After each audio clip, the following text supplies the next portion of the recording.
Telugu film industry employees federation 24 కార్మిక సంఘాల నాయకులకు కార్మిక సోదరిమణులందరికీ ఒక విజ్ఞప్తి. మన గౌరవ ముఖ్యమంత్రి వర్యులు శ్రీ రేవంత్ రెడ్డి గారు మనకి ఇషుగూడ స్టేడియంలో మన కార్మికులకి డెత్ ఇన్సూరెన్స్ 5 లక్షలు, ఆరోగ్యశ్రీ 10 లక్షల రూపాయలు ఇస్తామని చెప్పారు. దానికి అనుగుణంగా ఈరోజు ఎఫ్డీసీలో మీటింగ్ జరగడం జరిగింది. చాలామంది కార్మికులు వారి యొక్క వివరాలు లేబర్ డిపార్ట్మెంట్ పోర్టల్లోకి చేర్చుకోలేదు. ఎందుకంటే ఈ రోజుతో ఫైనల్ అని చెప్పారు. ఇంకా ఆఖరి అవకాశంగా వచ్చిన మీటింగ్లో ఒక 2 రోజులు సమయం కోరడం జరిగింది.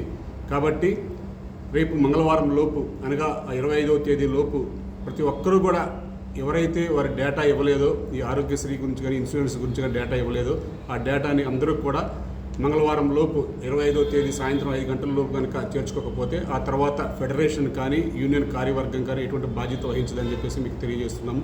కాబట్టి మన ముఖ్యమంత్రి గారు ఏదైతే మనందరికీ మంచి వరం ఇచ్చారో ఆ వరాన్ని అందరం కూడా సద్వినియోగం చేసుకుందాం. ఇప్పుడు ఆల్రెడీ కూడా ఆ జీవో పాస్ అయింది. జీవో నెంబర్ 77 కూడా ఆల్రెడీ రావడం జరిగింది.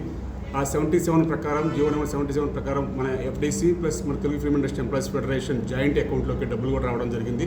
కాబట్టి ఈ ఇన్సూరెన్స్ పాలసీ అనేది అతి త్వరలో మన సీఎం గారి చేతుల మీదుగా మన కార్మికులందరికీ కూడా రాబోతుంది. కాబట్టి ఈ అవకాశాన్ని అందరూ కూడా సద్వినియోగం చేసుకొని ప్రతి ఒక్క కార్మికుడికి అందే విధంగా యూనియన్లో ఉన్న కార్యవర్గం కూడా పనిచేస్తూ ఈ యొక్క అవకాశాన్ని అందరూ కూడా వినియోగించగలరని చెప్పేసి సభాముఖంగా మీ అందరికీ కూడా ఎఫ్డీసీ ఆధ్వర్యంలో ఇప్పుడే పెద్దల సమక్షంలో మీటింగ్ జరిగింది. కాబట్టి ఈ విషయాన్ని మీ అందరికీ కూడా తెలియజేస్తున్నాను.